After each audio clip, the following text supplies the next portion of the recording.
आज के इस रिकॉर्डिंग में मेरे साथ अभी सबा कलंदर है जो टिलक कॉलेज के स्टूडेंट है।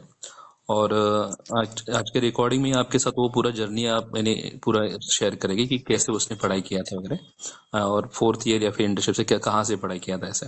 तो मैं उसको सवाल पूछूंगा और उसका आंसर वो देती रहेगी, तो आपको काफ़ी सारी चीज़ें क्लियर होते रहेंगी। तो पहला मेरा सवाल सबा तुम्हारे लिए है कि तुम फ्रेशर हो कि रिपीटर हो, ये सबको बोल दो, मुझे तो पता है, तुम बोल दो बस। सब फ्रेशर ही हूँ। फ्रेशर हो, ठीक है।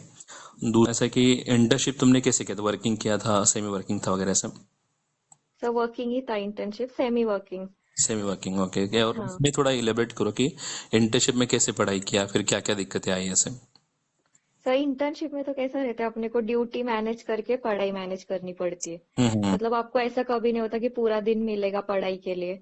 राइट। तो हम 6 7 8 घंटे का किसका ड्यूटी होता है वो मैनेज करके ही करनी पड़ती है। राइट। तो हम लोग ड्यूटी के बीच बीच में जब टाइम मिलता था 5 10 मिनट के ब्रेक्स, तो उसमें पढ़ाई करते थे। और हम्म। पढ़ाई भी कैसी, मतलब ऐसे संहिता लेके बैठ गए ऐसा नहीं।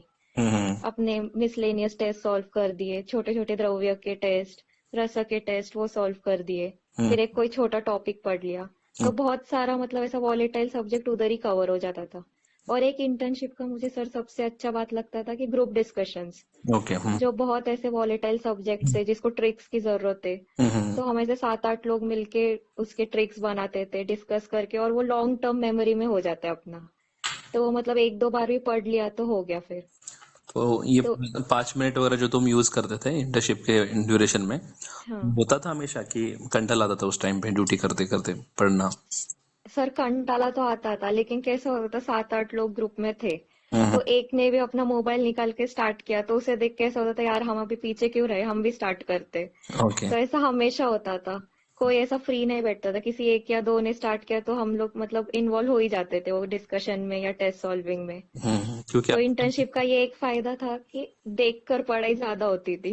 राइट है, क्योंकि आजकल लोग क्या करते हैं, जब इंटर्नशिप के ड्यूटी में थोड़ा भी टाइम मिलता है तो तुरंत इंस्टाग्राम खोल लेते हैं और फिर उसको स्क्रॉल करते बैठते हैं। तो तुम लोग भी ऐसे ही करते थे कि क्या करते थे? नहीं, उस टाइम पे इंस्टाग्राम था तुम्हारे मोबाइल पे उस टाइम पे? था सर इंस्टाग्राम, स्टार्टिंग स्टार्टिंग में तो था इंटर्नशिप में इंस्टाग्राम। हम्म। लेकिन सर कैसा होता था, थोड़ा एक दो मतलब 5 10 मिनट एक ब्रेक में चलो इंस्टाग्राम देख लिया, फिर सेकेंड टाइम क्वेश्चन सॉल्व कर लिए, कुछ पढ़ लिया, ऐसा होता था। मतलब पूरा टाइम ही, पूरे ब्रेक सिर्फ इंस्टाग्राम में रील्स देखने में नहीं जाते थे हम लोग के। ओके। ठीक है, इन शॉर्ट तुम लोग थोड़ा थोड़ा जो टाइम मिलता था उसको यूज करते थे, भले थोड़ा एंटरटेनमेंट का चलता ही रहता सबका, लेकिन हाँ टाइम यूज करते थे। ठीक है। हाँ सर। नेक्स्ट सवाल ऐसा है कि फोर्थ ईयर से पढ़ाई किया था कि इंटर्नशिप से किया था? मुझे तो पता है लेकिन सबको बोल दो अभी इसमें। सर मैंने 4th ईयर से ही पढ़ाई किया था स्टार्ट। हम्म। और उसके क्या फायदे लगे फोर्थ ईयर के से सर करना? मुझे सर ऐसा लगा कि 4th ईयर में हमें टाइम ज्यादा मिलता है। हम्म। और हम लोग के टाइम तो 4th ईयर में लॉकडाउन ही था। हम्म। तो उसका मतलब एकदम फ्रूटफुल यूज हो गया, मैंने क्लास ज्वाइन कर लिया और ऑनलाइन था मेन क्लास। राइट। तो उसमें ऑलमोस्ट अपना एक रिवीजन तो हो गया। हम्म। और फिर टाइम इतना था, तो यूनिवर्सिटी की भी पढ़ाई हो गई और AIAPGT की भी। और एक सवाल फोर्थ ईयर के स्टूडेंट में मन में रहता है, जनरली उनके मन में, हाँ कि सीईटी का प्रिपरेशन करते करते यूनिवर्सिटी पीछे रह जाता है। तो ऐसा है कि दोनों में इन्हें फायदा होता है, सीईटी का पढ़ने से यूनिवर्सिटी में भी फायदा होता है, कि उसको अलग पढ़ना पड़ता है फिर बाद में? नहीं सर, CET का पढ़ते पढ़ते यूनिवर्सिटी का कवर हो जाता है। ओके। मेरा तो ऐसा हो गया था, शालाक्य शल्य ऑलमोस्ट यही CET के पढ़ाई में ही कवर हो गया था। हम्म। अलग से पढ़ने की जरूरत ही नहीं पड़ी थी। ओके, और यूनिवर्सिटी में तुम्हें फायदा हुआ ऐसे इन्हें रैंक में, कुछ कॉलेज के रैंक? हाँ सर, अच्छा मेरा मतलब कॉलेज में रैंक 5th आया था। पहले कितना था थर्ड ईयर में? 3rd ईयर में तो 10 के आगे ही होगा। हाँ। ओके, ऐसे यूनिवर्सिटी एग्जाम के लिए तो हम नहीं पढ़ाते, लेकिन फिर भी फायदा होता है इन छोटे इसमें ना। हाँ सर, होता ही है। हम्म। फिर और एक जनरली सवाल होता है, जब कभी भी स्टूडेंट मुझे कॉल करते हैं तो पूछते हैं कि सर ऑनलाइन क्लास है क्या ऑफलाइन क्लास है? वैसे तो अभी आजकल ऑनलाइन कंफर्टेबल है काफ़ी, हाँ। लेकिन तुम्हारा क्या अनुभव है कि ऑनलाइन क्लास अच्छा है कि ऑफलाइन क्लास अच्छा है? और ऑनलाइन अच्छा है तो फिर उसके क्या रीजंस क्या है उसके? सर मुझे तो ऑनलाइन ही अच्छा लगता है। मैंने एक बार किया था आपका 3rd ईयर में लेक्चर, ऑफलाइन लेक्चर किया था, डेमो लेक्चर। कोविड के पहले, राइट? हाँ, कोविड के पहले पुणे में। तो सर मुझे तो ऑनलाइन ही अच्छा लगता है, क्योंकि ड्यूटी करके हम लोग इतने एग्जॉस्ट हो जाते हैं। हम्म। और फिर आके लेक्चर में 3 4 घंटे ट्रैवलिंग करके बैठना। हम्म। और फिर उल्टा हमें एक ऐसा रहता है कि कंफर्ट जोन में पढ़ाई करने की आदत रहती है। हम्म। तो ऑनलाइन में तो एनी टाइम एनीवेयर हम पढ़ ही सकते हैं। राइट। और सर एक फायदा ऐसा होता है कि ये ऑनलाइन में बहुत सारा मटेरियल हमको मिलता है, डेटा भी। Right, right. मतलब टेस्ट हमको इतने सारे मिलते, और फिर ऑडियोज कभी भी सुन सकते हैं, मतलब ऐसा कुछ रहता नहीं है कि मिस हो रहा है बार बार। ओके, और फिर मुझे यहाँ पे पूछना है कि इतने सारे लेक्चर्स हैं हमारे एप्लीकेशन के ऊपर, तो ये सब तुमने सुने थे या फिर आजकल ऐसा होता है कि स्टूडेंट यानी लेक्चर नहीं सुनते हैं, कभी कभी नोट्स ही पढ़ लेते हैं बस, तो लेक्चर सुनना चाहिए या फिर तुम्हारा क्या अनुभव है, तुमने सुने थे क्या इसके सभी लेक्चर्स? सर मैंने ऑलमोस्ट मतलब सभी लेक्चर सुने थे, हम्म। और फिर मुझे तो यही फायदा लगता है कि आप जो एक्स्ट्रा पॉइंट्स बोलते हो राइट, एक पॉइंट। उसका बहुत फायदा होता है। हम्म। एक्चुअली मैं यहाँ पे क्लियर करता हूँ कि क्या होता है कि स्टूडेंट को क्या लगता है कि किसी भी टॉपिक में, समझो अभी मैं सिखा रहा हूँ, जैसे अभी रसायन अध्याय है चरक का, तो उसमें मैं अगर हाँ हरितकी का पॉइंट है तो मैं भाव प्रकाश के सभी पॉइंट्स वहां पे कवर करता हूँ, तो उससे क्या होता है कि एक जगह से अगर आप पढ़ रहे हो तो उसके बाकी ग्रंथों के पॉइंट्स, बाकी मॉडर्न के पॉइंट्स उसी में कवर करना रहता है, क्योंकि सीईटी में क्या है, आप अलग अलग से पढ़ नहीं सकते, भाव हाँ प्रकाश की पढ़ाई किया ये सब हो पॉसिबल नहीं होता। इससे अच्छा है कि आप वहीं पे एक्स्ट्रा पॉइंट्स में कवर करते रहो, और स्टूडेंट कभी कभी इसमें कंटाल जाते हैं, उनको लगता है 13-14 ऑडियो एक चैप्टर के कैसे सुनने हैं, क्या करने हैं। लेकिन सुनना जरूरी होता है, बिकॉज आप इससे आपका मेहनत बहुत कम होता है, क्योंकि आप इतने ग्रंथ पढ़ नहीं सकते या फिर इतने मॉडर्न हाँ टच नहीं कर सकते ऐसा। तो ये ऑडियो सुनना चाहिए ऐसा है, ठीक है। नेक्स्ट हाँ पॉइंट, सर। नेक्स्ट ऐसा है कि जनरली स्टूडेंट का ऐसा सवाल तो होता ही है हमेशा, ये प्रॉब्लम बहुत कॉमन है कि कंसिस्टेंसी हमेशा नहीं रहता, कि यानी पूरे साल भर में देखो तो मैं बहुत सारे स्टूडेंट यही बोलते हैं, सर मेरा पढ़ाई अच्छा शुरू था, अभी पिछले 15 दिन से नहीं पढ़ा, एक महीने से नहीं पढ़ा। तो तुम्हारा क्या अनुभव है, तुम भी ऐसे ही थे, तुम्हारे भी ऐसे प्रॉब्लम थे, और प्रॉब्लम थे तो तुमने उसमें मैनेज कैसे किया? सर ऐसा बहुत बार मतलब होता था कि एक दो हफ्ता अच्छे से पढ़ाई हो गया, टेस्ट में अच्छे मार्क्स भी आ गए, और फिर ऐसा 4-5 दिन अच्छे से पढ़ाई किया, फिर एक सैचुरेशन आ जाता था, अभी नहीं हो रहा पढ़ाई। एक दो दिन तो ऐसा होता था कि पढ़ाई बिल्कुल नहीं होती थी, हम्म। बस टाइम पास कर रहे इंस्टाग्राम यूट्यूब। फिर बाद में उस चीज का रिग्रेट भी बहुत होता था कि राइट। अपने एक दो दिन चले गए अभी। हम्म। लेकिन सर फिर रीस्टार्ट करना पड़ता है। वो तो है। अब ये हमेशा याद रखो सभी स्टूडेंट की, आपको लगता है ना कि हर टाइम पास बस हम कर रहे हैं, सभी लोग ऐसे करते रहे, सैचुरेशन सबको आता है। कभी कभी ऐसा होता है कि इंस्टाग्राम खोल दिया, 15 मिनट देखना था लेकिन उसके 2 घंटे उसी में चले गए, ऐसे होता ही है, हमेशा सबका ही होता है। लेकिन हमेशा सीईटी में एक यानी एक थीम ये याद रखने का कि restart is better than regret, हमेशा हाँ रिस्टार्ट सर। करना बहुत जरूरी है, बहुत। कितना भी आपको लगे कि बाबा अभी नहीं करना है पढ़ाई, लेकिन रिस्टार्ट करना यही इसी का, यानी इसी के कारण आप आपकी रैंक बनती है, बाकी तो ब्रेक हमेशा सीईटी में पढ़ाई में आते ही रहते हैं ऐसा। हाँ सर।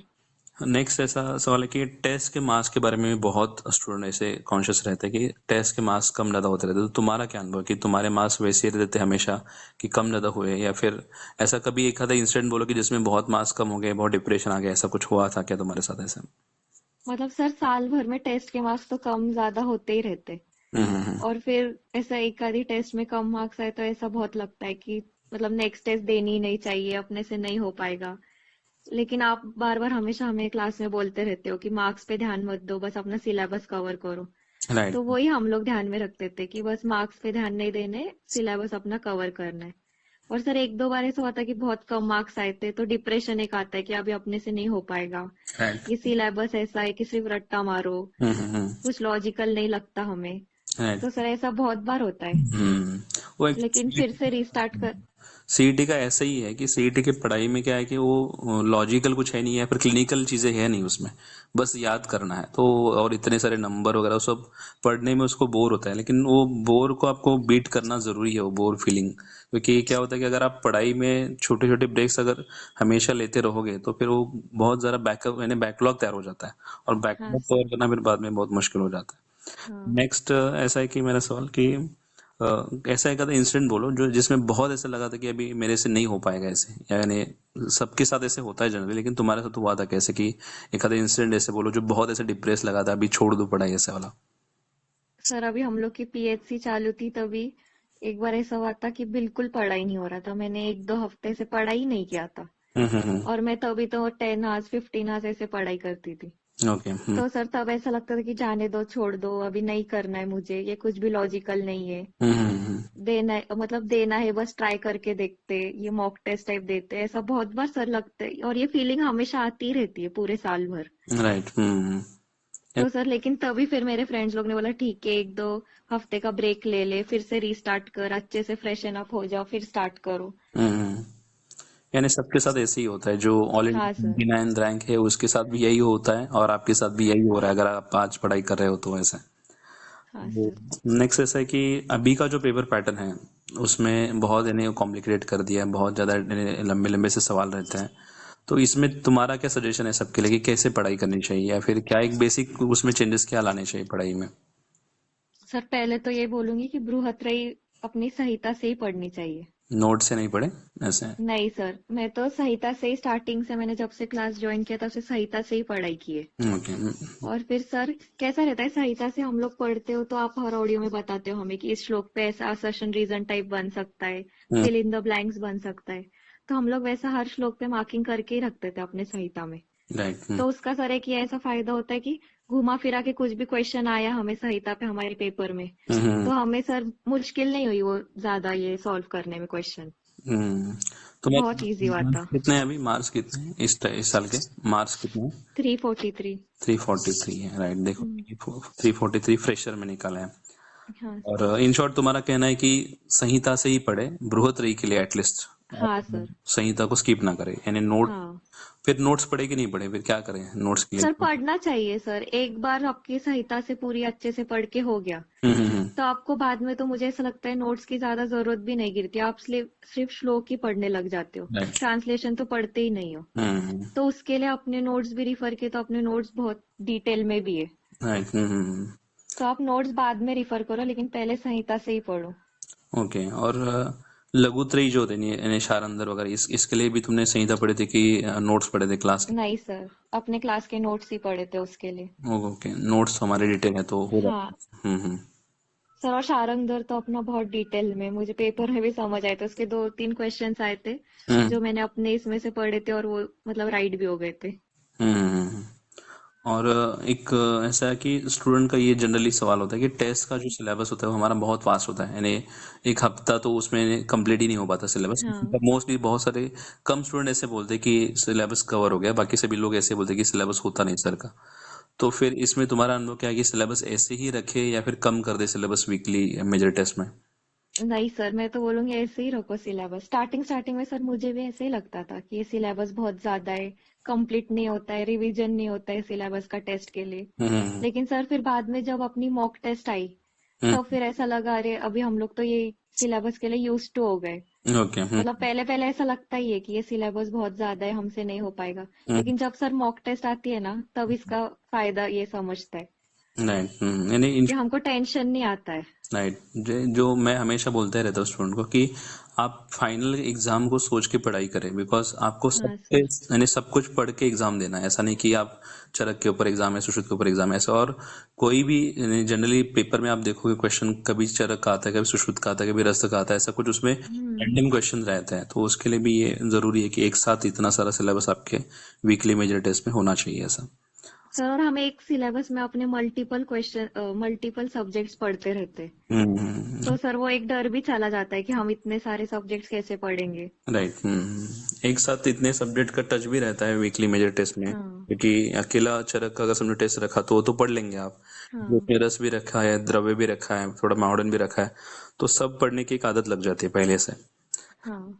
नेक्स्ट ऐसा सवाल है कि यानी जनरली ये मैं पूछ रहा हूँ कि तुम्हारा 29 रैंक है ऑल इंडिया, तो तुम्हें लगता था कि इतना रैंक तुम्हारा बनेगा कि यानी पहले से एक्सपेक्ट था ऐसे?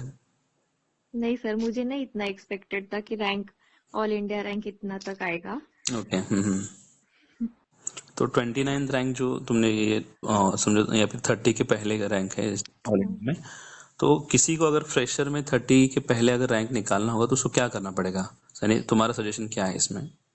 सर इतना ही है कि मतलब कंसिस्टेंटली पढ़ाई करते रहो बस। ओके। मार्क्स के बारे में, रिजल्ट के बारे में, अपने को क्या सीट मिलेगी, इसके बारे में कभी नहीं सोचना चाहिए। हम्म। बस पॉजिटिवली अपना क्लास सिलेबस ये फॉलो करते जाना चाहिए। हम्म। यानी ये 30 के पहले अगर रैंक समझो फ्रेशर में निकालना होगा तो कंसिस्टेंटली पढ़ना जरूरी है। हाँ। फिर नेक्स्ट ऐसा है कि नेक्स्ट क्वेश्चन ऐसा है कि मिक्स नोट्स वगैरह जो हम random random notes, IMP notes, ये सब तुम लोगों ने पढ़े थे? हाँ सर। सर उस नोट्स का हम लोग ने, हमारे फ्रेंड्स ने, हमने सबने एक नाम ही रखा था, MRI notes. M I R का मतलब क्या? M for mixed random IMP. Okay, और R for random notes, okay, M I R notes. तो तुम लोगों ने ये इसका कुछ फायदा होता है यानी 3 नोट्स का ही? हाँ सर, बहुत फायदा होता है। हम लोग तो मतलब जब भी बोर होता था तो यही नोट्स पढ़ते थे, ओके। Mix random IMP. और सर ये मेनली क्या वन लाइनर है तो जल्दी से पढ़ के हो जाते, हम्म। और सब इम्पोर्टेंट टॉपिक्स इसमें कवर हुए। और अभी हम लोग के टाइम पे एक क्वेश्चन आया था वातज मदात्य का। हम्म। तो सर वो तो वाग्भट निदान का था, और हमने तो कभी वाग्भट निदान पढ़ा भी नहीं था संहिता से। तो राइट। वो इधर ही रैंडम में पढ़ा था हमने। तो वो हम लोग को मतलब एक फायदा हो गया कि सॉल्व हो गया, 4 मार्क्स मिल गए। ओके, तो मैं इसमें थोड़ा क्लियर करता हूँ कि इस साल वो क्वेश्चन पूछा था कि प्रेतच्छ सह भाषते, ऐसा हाँ। क्वेश्चन ऐसा था कि प्रेत प्रेत के साथ यानी डेड बॉडी के साथ बात करना ये कौन से व्याधि का लक्षण है? हम्म। तो वो वातज मदाते का यानी लक्षण है। तो एक्चुअली वो हम्म, वाग्भट निदान स्थान में हाँ। है। वाग्भट निदान स्थान कोई जनरली पढ़ता नहीं सीईटी के लिए, क्योंकि हम्म, चरक निदान पढ़ लेंगे, सुश्रुत निदान पढ़ लेंगे, लेकिन वाग्भट का निदान कोई पढ़ता नहीं। तो वो हाँ जितने सर। भी एक्स्ट्रा यानी अलग अलग पॉइंट है वो हमने रैंडम नोट्स में डाल दिए, तो वो रैंडम नोट्स में कवर हो गया है। तो एक्चुअली रैंडम नोट्स बनाने का मेरा उद्देश्य क्या है कि अगर आप सीईटी का सिलेबस देखोगे तो एक कहीं यानी किसी एक संहिता से कुछ नहीं आता, अलग अलग टॉपिक से आता है, मॉडर्न से भी कुछ भी हाँ। पूछा जाता है।